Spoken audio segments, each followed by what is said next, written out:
Keď pracujem s kovom, kedy sa stráca čas, treba mať rešpekt, lebo všetky tie mašiny sú nebezpečné.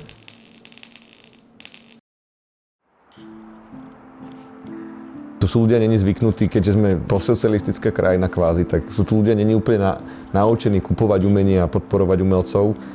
Častokrát je to o tom, že keď máš na to talent, tak prečo chceš za to vlastne peniaze? Takže je to náročnejšie sa tým živiť.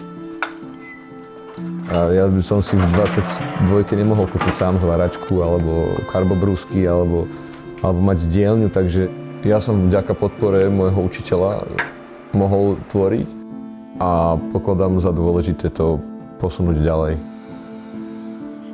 By som veľmi rád založil nadáciu, aby som mohol podporovať ľudí, čo tvoria. Nebojím sa neísť podľa plánu. Nebojím sa vlastne toho, že kam ma ten proces dovedie.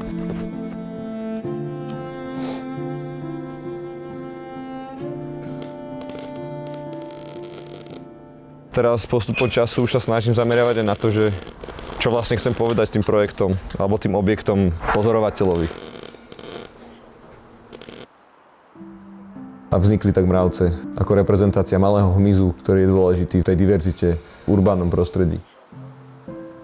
Vďačný som, že tam je a že robí ľuďom radosť. Hlavne teda, keď buď po nej lozia deti, alebo v nej niekto sedí ako v tom kresle.